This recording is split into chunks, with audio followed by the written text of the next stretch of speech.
we'll pick up where we left off. Because Yep. Google hates me.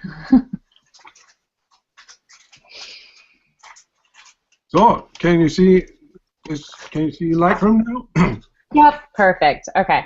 Okay. Um, What do you want to do? okay.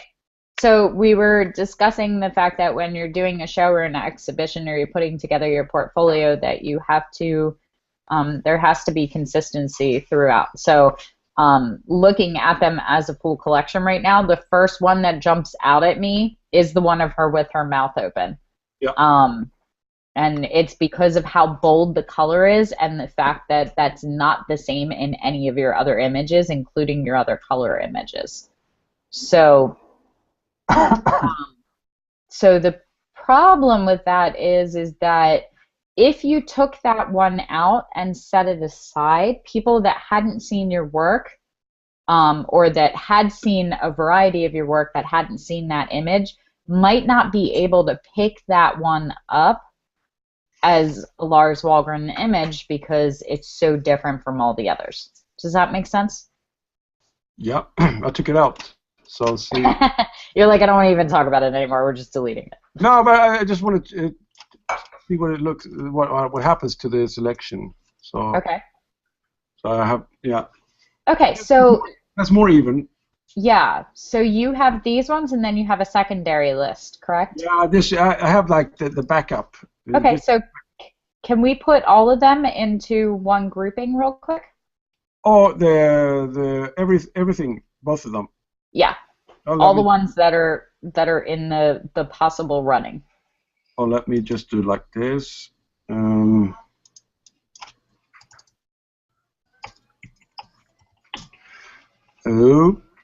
Fun, is it done? There might be some duplicates. That's okay. Yeah. Nah. Damn. I started to swear in Swedish. Okay. Okay. You have to tell me. You're allowed to swear in Swedish, but you have to tell me what all the words mean. Yeah. Okay, so this is all of them. Okay. Yeah. So the first thing that we're going to do is we're going to go through and we're going to get rid of any of the ones that are the same photograph with different edits. So I do totally agree with you that the black and white of her with her mouth open is not as strong as the color one. So the black and white will go. I also think that the black and white of the first shot is not as strong as the color of him, so that one will go. That one. Mm-hmm. And then let's pull up number 3 and 4. Can we pull them up? Can you pull them up side by side so we can? What's the difference? Just the cropping? No, they're slightly different shots actually.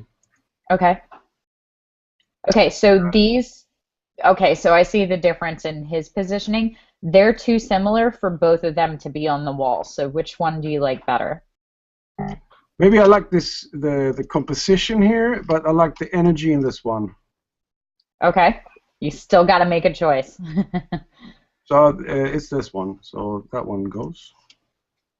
Okay. So I'll take that one out. Good. Yep. Okay, so we have in row 3, the last 4 images are all of the same guy, and I think the last 2 are very close in the facial expression. So let's pull them up. Yeah, and this white shirt really bugs me. Okay. So you already decided that the white shirt bugs you, and I agree. I think the first one's stronger, so the white shirt is gone. We're doing good. See how quick this is? Yay! The reason I took these two is because they're really nice to see after each other. It tricks the eye. Okay, so let's look at the 3 of her with the red hair.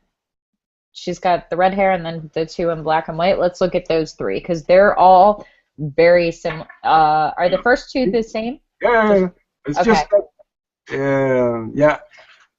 I really like the color of the hair, but when I did it in black and white, it's really my favorite. Yeah, I like it in black and white as well. So the first one's This gone. is probably my favorite. This one, the center one. Okay, then the other two are gone. This is amazing. I like this. Yeah. And where were we? Okay, so let's go down right below her then, and we have the two. Those first three are all the same couple, right? This is all the same. Okay, so let's look at those. It's her actually. I did that one just before we did all these, and it turned out completely different. Okay, so let's take a look at that row and see. I know 2 and 3, they're the same shot, just with different editing. Okay, so let's look at them first and get rid of one of those. So yeah, I did this one slightly different first, and then I did this one in sepia, and then I just tried this split tone, and something happened, which I liked. But I don't know. Which do you like better? It's so different. So I think as a selection, these ones are more of the intention that we were sort of going to portray something from the 20s or 30s. Okay. I suppose, yeah. So I think that one goes. And yeah. Okay, I agree. My favorites are these two. Okay, let's take a look at them.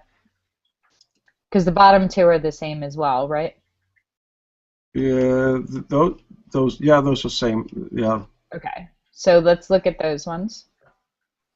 Okay, so those go together really well as a series. So I agree. I think the color ones have to be taken out then of that version.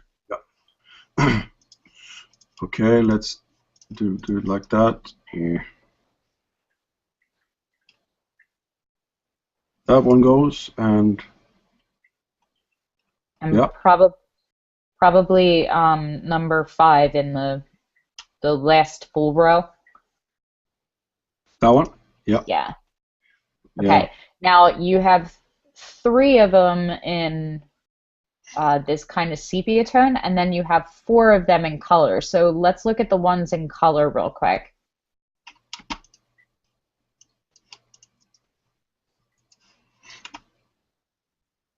Okay, so here's the thing. These ones in color work together as part of a series, and the sepia tone work together as part of the series. The problem is that they're all the same series. Yeah. So you start to lose the potency of the collection by dividing them up. So I think that you have to decide whether you want these 4 or whether you want the 4 sepia tone ones. Yeah. Which ones do you love more? Yeah. Oh yeah. It's really it's like different feelings every day. Mm-hmm. So I somehow I'm probably biased because I showed it to them and they prefer the sepia ones, and so I actually prefer the sepia tone ones too. I think that. Oh, yeah, and let's do it like that. Good. I have a sepia on that one. Okay. I think if you want to include it, that it would have to be sepia tone. It's not as good as the other ones. Let's take a look. Let's follow it down.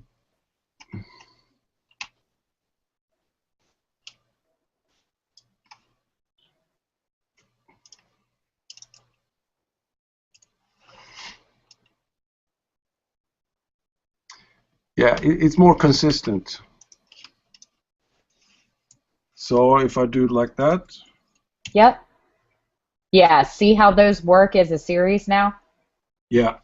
Okay, so then the next thing that I would be inclined to do with positioning them as a series is I would tell you that looking at those 4, that the last 2 do not get set right next to each other visually because they're too similar in the posing. So pull those 4 up again. So see how the bottom row is him on the ground and her dominating on top with her standing. He almost looks like it's kind of got this like dominatrix pet thing going on, which you see a little bit in number 2, but because of the height difference in him on his knees, it changes the visual interpretation. So if I was going to display these 4 side by side, I would actually put probably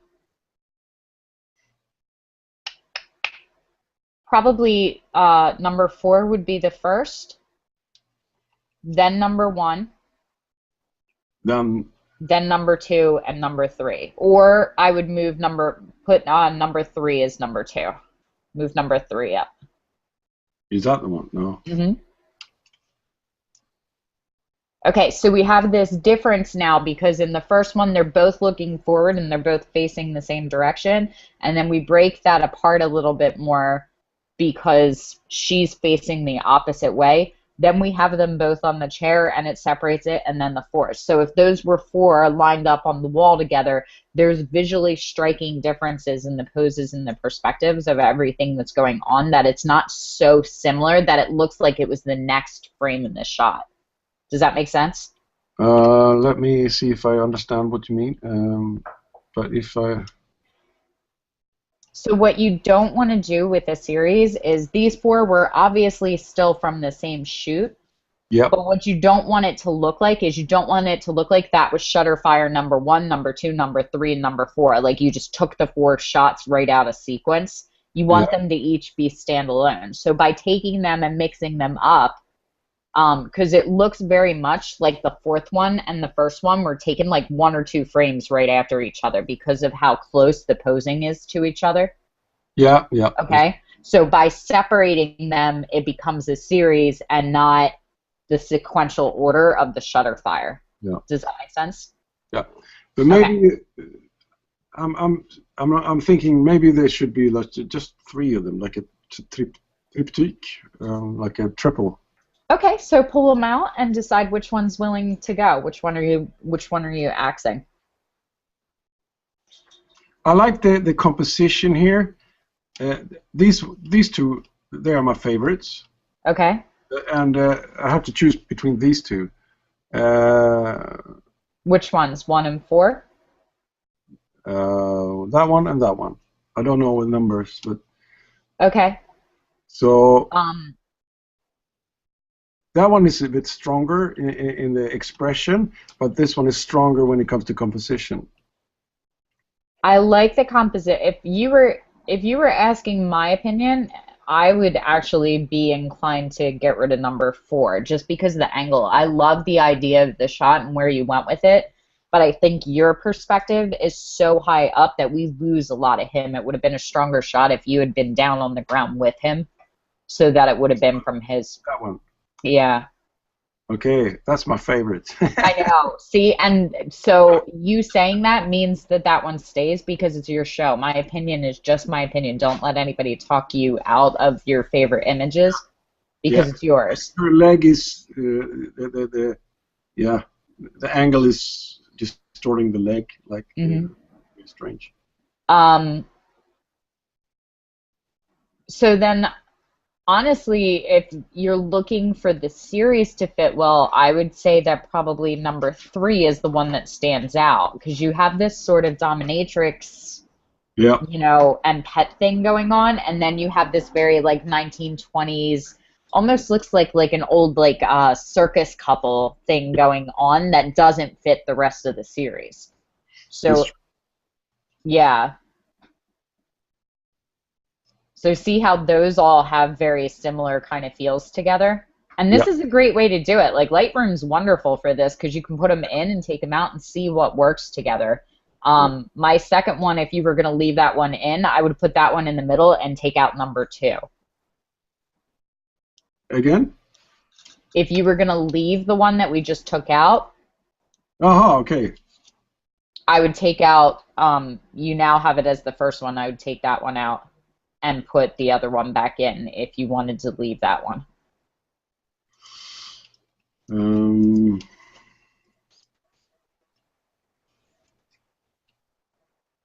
right? So I would take out number 2. That one. Yep. See, I think that works compositionally. I would Yeah. also be really interested to see if number 1 works if you flip it horizontally. That one. Mm-hmm. Oh. Transform. Ah, Oh, it no. flipped all of them. Let me just that one.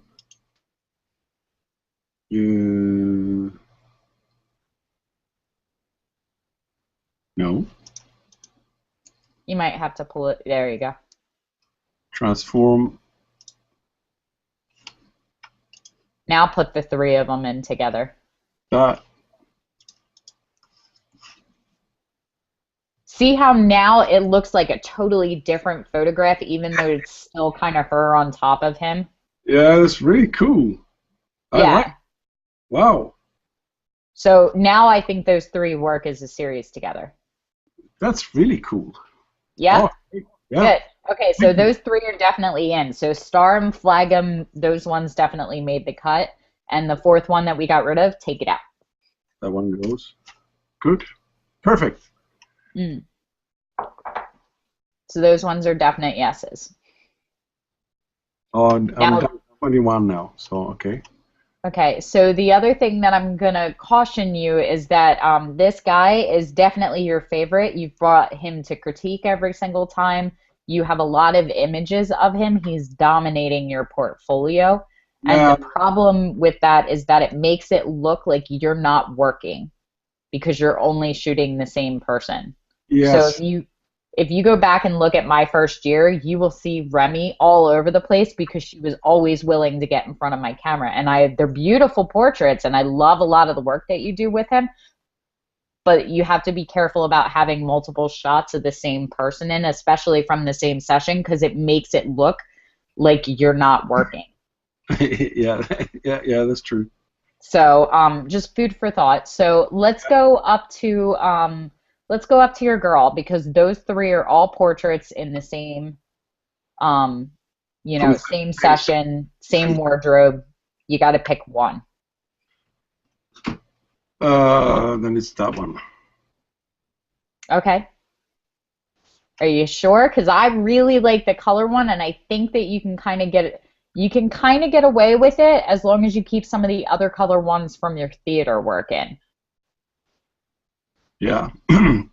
Yeah. You Yeah. love that one? I don't know.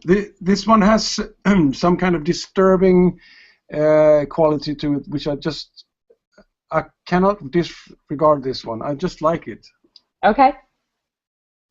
This is the really tough call. You have to kill your children, so So those 2 bye are gone. bye. Okay, good. And, What are we down to now? We got 6, 12, 18, 19. Yep. Okay. So you have these great ones of. So when it comes to these 2, I can take that one out. Okay. And when it comes to these ones, I prefer that one, so I'll take that one out. Okay. Now you have 3 of the singer, the performer there. Are you showing that as a series of the 3, or do you want to only have one? Because we're getting down to it now. We have 12, 17 right now. So I like these 3 together. Yeah. I'd be inclined to take number 1 and put it on the other side of number 3. That way they're leading into each other. So take number 2 and switch it with the first one. There you go. Now see how the lines lead you into the center. Oh, yeah. Oh, brilliant. Yeah, so this is where we start to get into composition. So what you may be doing is the individual images that you have that are standalone pieces will be larger prints where let's say you're doing them as like 24 by 36. These ones may be smaller. They may be 11 by 14 and they're arranged next to each other so that they show as a series. And I can actually print them in one piece. You can if you want. Yeah, absolutely. But even if they're Even if they're separate, they're hung together to show as a series, as like a film strip. So each image is a piece of art, but they're also a collective piece of art. So they're mini portfolios within the portfolio, essentially. So this is the kind of thing that would also work on your website. So if I was designing your website and we were looking through and these were the images for your website and we were going through them, it would be one image, one image, one image, but this would be 3 images shown at the same time on the screen. It wouldn't be one, one, one. That's true. Yeah. Okay. Yeah. Okay. So let's go back out. Brilliant. Yeah. All right. So I really love the one of the musicians with the piano and the saxophone, but that's the next one that stands out for me as one of these things is not like the others because it's the only modern image. All the rest of your portraits kind of have this timeless old kind of feel to them. Yep. And that one, because it's in color and the dress and the style and everything is not fitting. How do you feel about losing that one? Yeah, I can do it. It used to be my favorite picture, but time flies, you know? Yeah, I think you have a lot of really strong work now. Okay, so now we're down to 16. How many did we say we wanted? Around 15. So I want to have a look at these 4. Okay, let's take a look.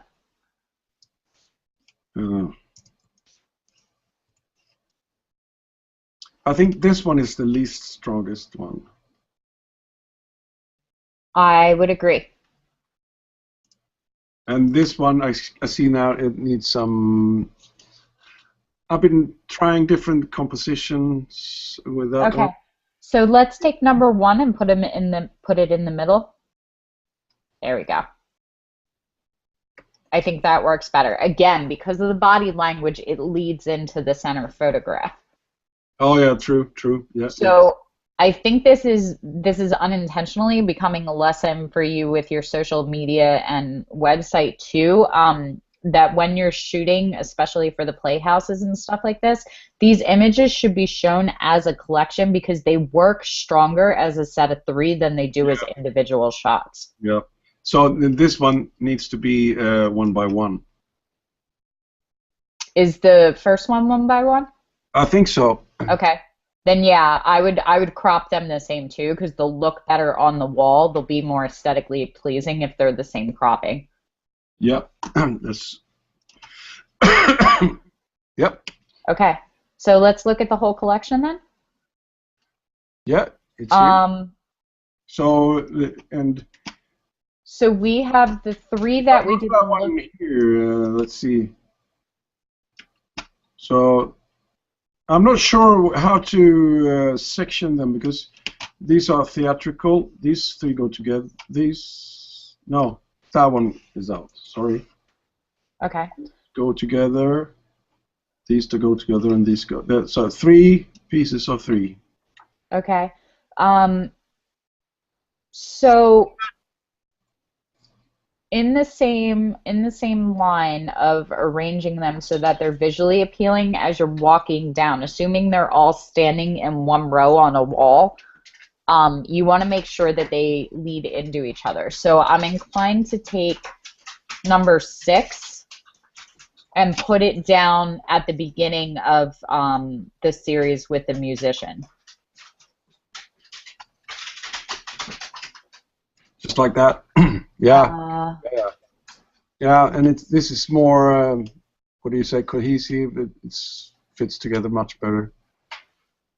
Okay, so we have a series of 3 going together, and then we have 1, 2, 3, 4, 5 that are separate, and then we have a series of 3, and then 1 that's separate, and then a series of 3. So let's take the first one in number 2 and move that behind the girl at the end of the row.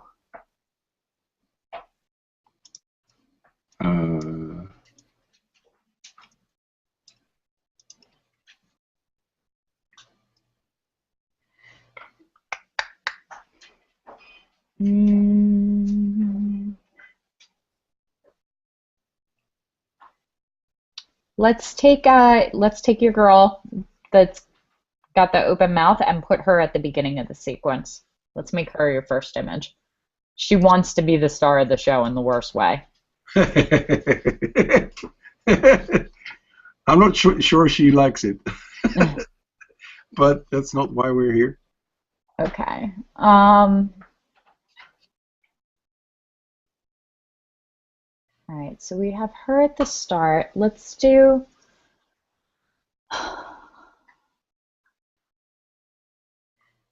Let's take the 3 of the musician and put him right after her then. Because they're more modern kind of portraits too. Like there. Right. And then let's take the theatrical ones and put them after the color portrait.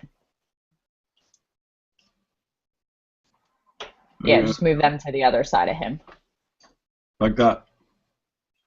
Yeah. Now I think we're starting to get somewhere with it. And then okay, so we have her, and then we have 3, and then we have him, and then we have 3, and then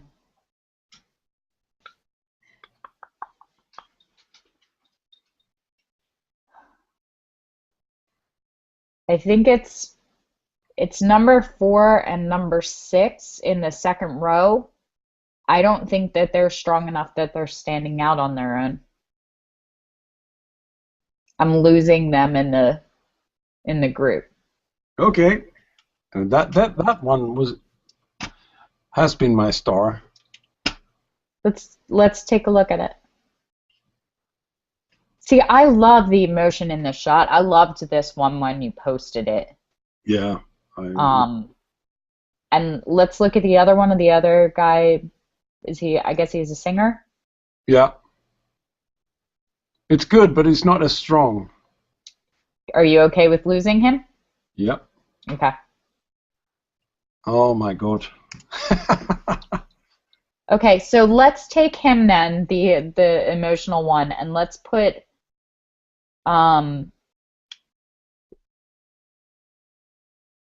let's put him and the one in front of him at the end of the series. And let's make the emotional one the last shot.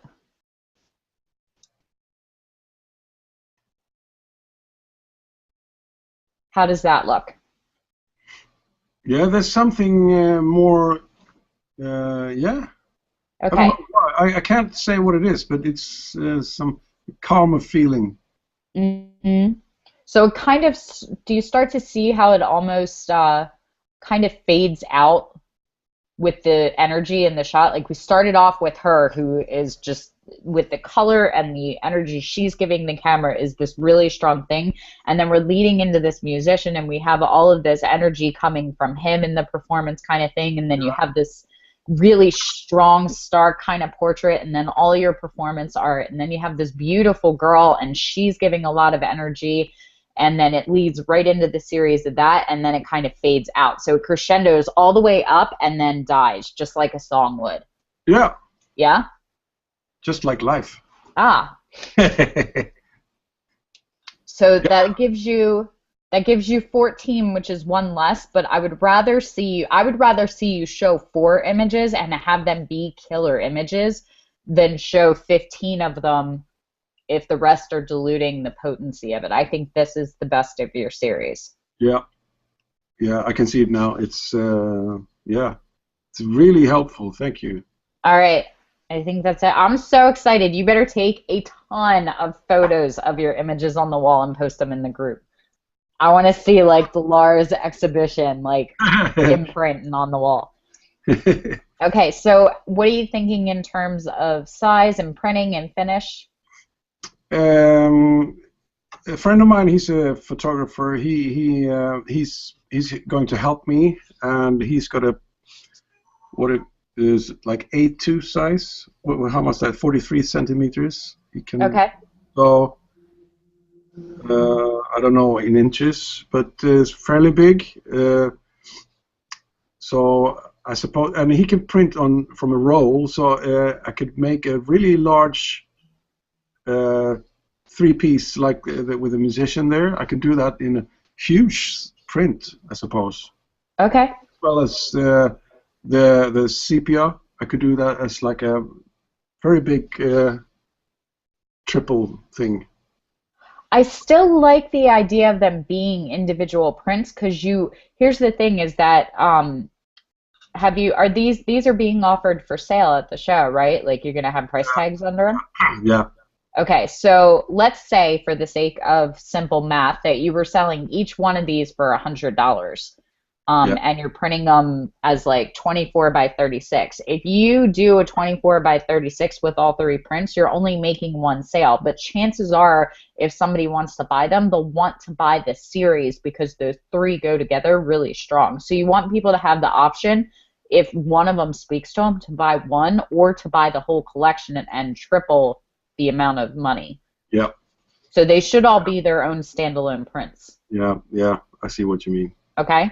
Yeah. The other thing that I would recommend doing is I would go to the place that you're doing the show and I would take a really good photograph of the room and the wall space, and I would also take a tape measure and measure how big the room is so that you can see, because what you don't want is you don't want to do these prints that are big prints that look small because they're on an enormous wall. Yeah. You know, so having a photo of it, you can actually go in and Photoshop them and take these and just kind of play with the layout of them and see how they're going to look on the wall. I actually did it in 3D. Okay. You see that? I think I missed that one. Do we have that? But I'm going to do it again with the right with the proper this selection. Okay. I got the measurements right. Okay, great. So now that we have it narrowed down, I would definitely do that, and then just make sure you plus me so that I can see it, but upload it in your private discussion group. Cool.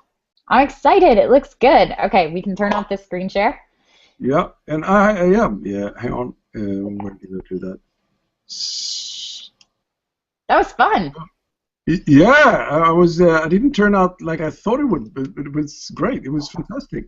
How are you feeling? Are you feeling confident now? Good. Yeah, this is amazing.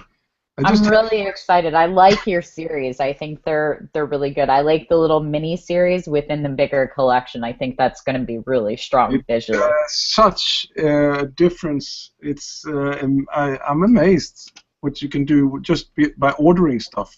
Mm-hmm. And it flows together now. And now there's consistent style, and we can see your images, and we even found a way to keep her in. You know. I had two questions. Okay, let's hear them. Which was keeping a style versus evolving, because it seems like every shoot there's a new style coming out. So yeah. I think that growth is good. Okay, so what you're looking for is the artistic equivalent of life. So if we look at pictures of you from when you were 5 years old and 10 years old, we can still see you in them. You know, there's still very telling facial features and eyes and, you know, recognizable bone structure in the pictures of children as there are in their 20s and 30s and even in the portraits of them at 80. Yeah. Yeah. Yeah. So your artistic style should evolve the same way. I think compared to what you brought to level 4, compared to what you're showing at level 14, I see leaps and bounds of growth, but I do still see your style in it.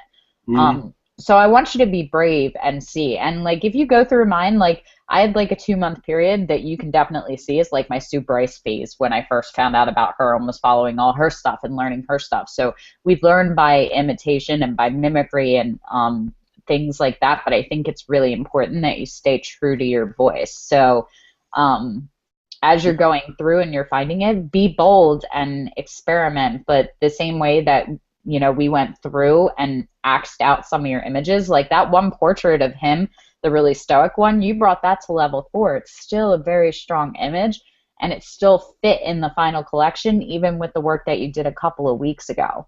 Yeah, and and the one with the open mouth, that edit.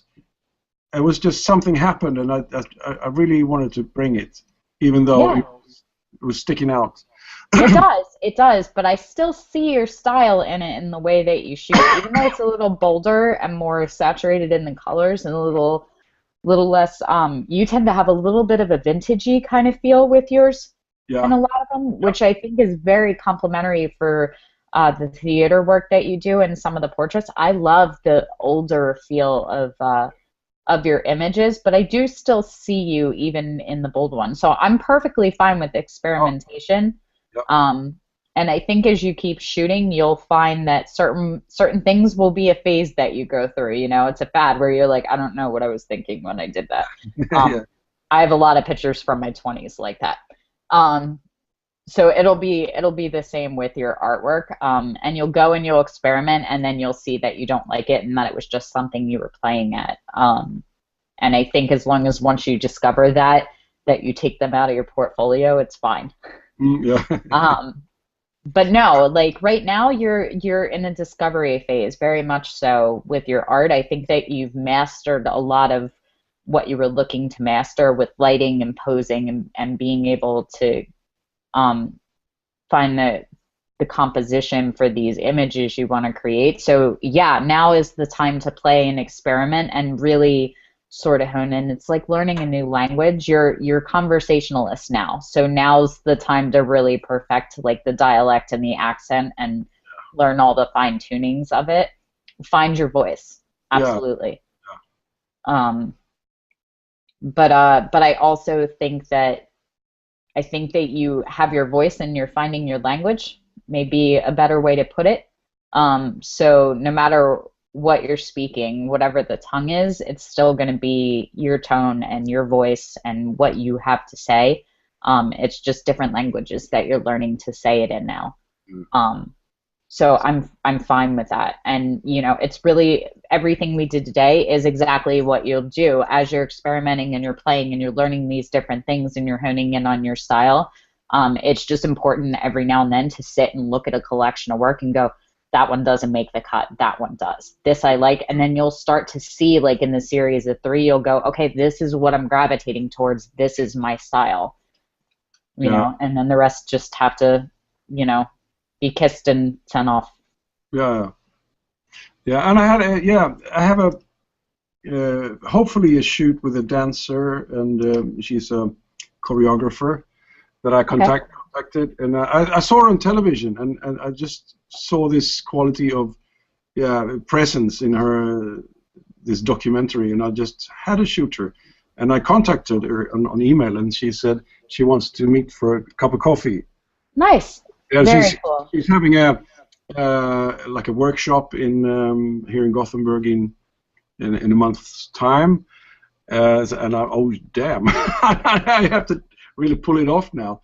So I'm a bit nervous, and I'm not sure how to prepare for that because shooting dance, it's really modern stuff, and either I have to do it like with strobes or natural light with like maybe slow. If only we had a photographer that did a lot of dance photography in our Arcanum group. Yeah. So what you should do is you should get in touch with Doug Barry. Yep.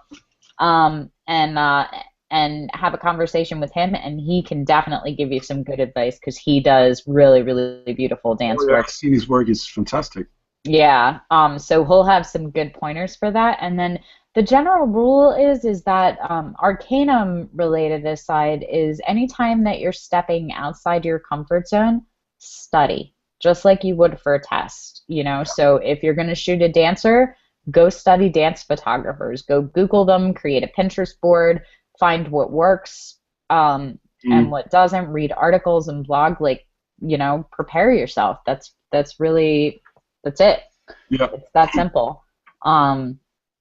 Find what moves you about dance photography then.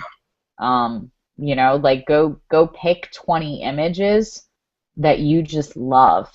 You know, whoever they're by, and then sit and study them and just keep asking yourself why. I love this image. Why? Because of the light. Well, why? What is it about the light? It's the backlighting and how it shows through you know, all the fabric of the tutu and rims her body and shows the lines of the dancer body. Well, why does that make a difference? Because dancing is all about lines. And so you'll dig deeper and start to understand what it is about those photographs that are moving you, so you'll understand what it is to be looking for when you're behind the lens with them then. Yeah. Yeah? Yep. Okay. What else? Oh, no, not really. So I wrote down what did I learn? Well, don't fix it in Photoshop. Yeah, because I was when we did this with the CPR things, and we were in a hurry. Well, we spent like 3 or 4 hours, but it went really fast. And you can fix that later in Photoshop. No. And I realized it's just too hard to do composites, and it takes so much time. So I tried some proper composites, but it's so difficult to get it right in the 3D perspective and everything. So I ended up doing textures instead on the gray seamless, which turned out. Here's my theory. Here's my law for the get it right in camera versus get it right in Photoshop argument. If you look at it and go, I can fix it in Photoshop, that means you saw the flaw at the photo shoot. Yeah. Fix it there. Fix it when you see the problem. It's really good to have a good working knowledge of Photoshop and be able to fix anything you come up, but it's for when you miss it. It's for when you don't notice that it's a problem if you open it up on your screen, there's nothing you can do. You already took the shot. You can't fix it in camera. So if you're seeing a problem, correct the problem when the problem presents itself. Yeah. But I'm fine with if you open the image and go, oh, I didn't catch that. I am notorious for that with hairbands. Like, that is the one thing that I always forget is the girls always have the hairbands on their wrists. I am forever cloning this out in every image because I just don't notice it. Oh, okay. You know, when I see it, let me tell you, having her go like this saves me 10 to 20 minutes in Photoshop of making sure her wrist looks perfect and doesn't look altered. Same thing, you know, so if you're catching it while you're in your camera, fix it then. Yeah. It'll save you a ton of headache. You know, if you can get it right in camera, get it right in camera. If you can't get it right in Photoshop, I don't care as long as when I see the image, you got it right. Yeah. That makes sense? Yeah. And, and I realized when I was working with this couple, two actors, they were moving around, so they were sort of too large for the background, and they were too far away from the lighting, and it was like harsher lighting, and there was so much things going on. But it was nice. It was really interesting to do it because there was so much energy going on, and so many situations that wouldn't occur if I was extremely strict with them, posing them, and so on. So there's like pros and cons with that. Yeah, and energy and connection with the models will trump technical proficiency. Yeah. I absolutely believe that. Part of the potency of your images comes in the fact that even at the beginning when you were feeling like you didn't really have a handle on all of the technical aspects, every single one of your portraits has emotional potency and connection, and that will trump technical precision every time. That is what makes an image worth looking at, especially portraiture with people. If somebody grabs you and there is a connection between you and them, you've made a good photograph. Yep. That trumps everything else can be taught. That connection is the hardest thing to master, and you have that inherently, which is why once we master all the rest, you are just going to soar. Because there's nothing left to do. But if they have all the technical precision and the knowledge and the execution of that, and they don't have that energy and that connection, it will always be a mediocre photograph. You will never take a mediocre photograph. No, I don't think so. No. So, well done. Oh, I'm excited. So, I'm really excited for your gallery show. It makes me really happy to see you accomplish that. That's a big one. on a Monday. It's between 4 and 6. So it's not going to be like a big show. It's going to be a small gathering. But I know a lot of people who are interested to come during the whole exhibition period of 2 weeks. So keep in mind that small steps are still steps towards the goal.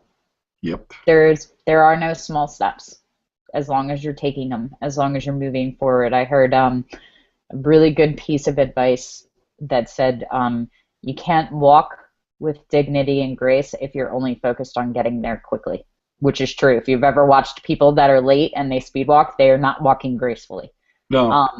So it's the same thing. I would rather see you to do this and learn all of the pitfalls that can come with a gallery show and an exhibition and run into all the problems in a smaller showing where a lot of your friends and family are going to be there supporting you and it's, a more intimate affair than have you win this huge gallery show at a major exhibition hall or gallery or museum for your first time where any setbacks or any problems are seen by everyone.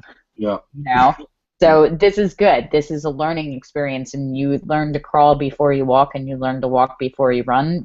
We're at the stage where you're getting pretty good on your feet, and pretty soon we're going to be off to the races. Yep. So I'm very proud of you. Yeah, that's good. Really excited. So, yeah. All right. Well, you have passed level 14 with flying colors. I had a lot of fun going through your images with you. Great. That was amazing. That's it. You got half a sphere to go, and then you'll be at level 20. Ooh. How are you feeling? I'm good. It's been I'm really focused on the show, so I haven't really focused so much on the levels. So I have to. I'm fine with that though, because the whole point of building your Sphere 1 was to get you to where you want to be, and this was one of the things that you wanted to be able to do. So the sphere becomes secondary when what we were building towards is actually happening for you. Mm. Yeah. So next, sometime in the future, I want to make money from this as well. We're working on it. We're working on it. This is a really good way to start. Ooh, yeah. And I really want to hone the craft. Okay. Yeah. So let's work the rest of the way through Sphere 1, and they approved me to take on a Sphere 2, so that's going to be happening sometime soon. And maybe what we'll do, I think this is how I'm going to structure the rest of them. So Sphere 2 will have another customized map, and as we get through this, then maybe Sphere 2 will focus solely on the monetization and the business building of it to build you a business. Yeah. Yeah. Wow. So good things to be thinking about. Yep. All right. Well, that's it. We're done with level 14. Welcome to level 15, and I'll see you again at level 19. Yeah. All right, Lars. I'll talk to you soon. Yeah. Thank you so much. Bye. Bye for now. Bye-bye.